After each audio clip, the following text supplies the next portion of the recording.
ঘটনা ঘটে সেটা হচ্ছে জঙ্গিপুর পিডির একজন সিনিয়র অফিসারের ফেক ফেসবুক প্রোফাইল ইউজ করে একটা ইম্পারসোনেট করে একটা মনিটারি ট্রানজ্যাকশন হয়।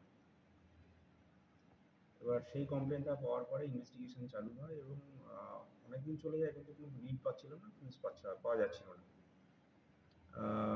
রেড কয়েকবার হয়েছে উড়িষ্যায়, কিন্তু অ্যাকচুয়ালি যারা ইনভলভ আছে তাদের পাওয়া যায়নি তখন।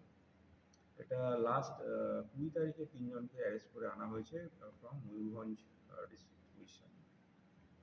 তাদের আজকে আদালতে তোলা হয় আর 4 দিনের পুলিশ কাস্টাডি পাওয়া গেছে।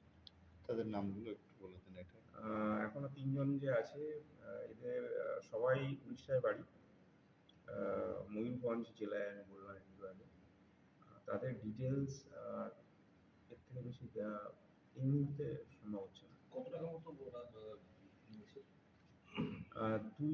দুবারে 20-40 হাজার টাকা এটা হয়েছে। কি এক ব্যক্তি থেকে না একাধিক ব্যক্তি থেকে এই টাকাগুলো ওরা কালেক্ট করেছে?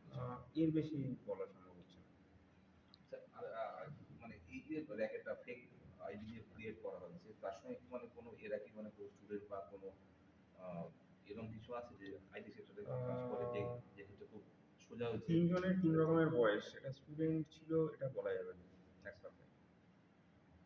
মানে এরা কি এই ধরনের কাজের সঙ্গে যুক্ত হলে আপনারা এখন ভাবছেন মানে এর আগেও কি এরকম কোনো অ্যাপারেন্টলি সেটাই আমাদের অনুমান। আপনার তাদের কি এরকম পাস কিছু রেকর্ড পেয়েছেন?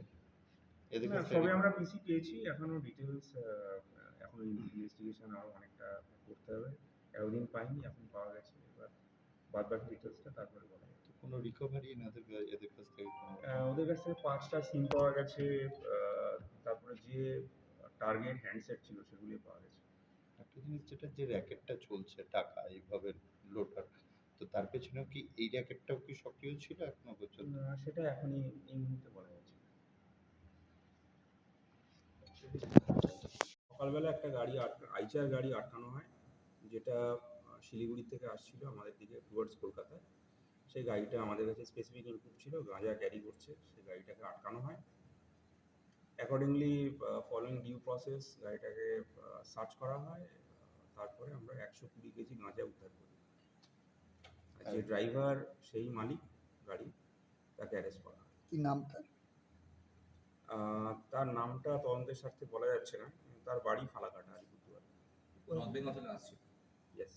আর কি বোঝাচ্ছিল গাড়িতে? মানে গাড়িতে কাঁচা কলা ছিল। যাচ্ছিল কোথায়? কলকাতা। আজকে কি কোর্টে তোলা হয়েছে না কাল? না, ওটা আগামী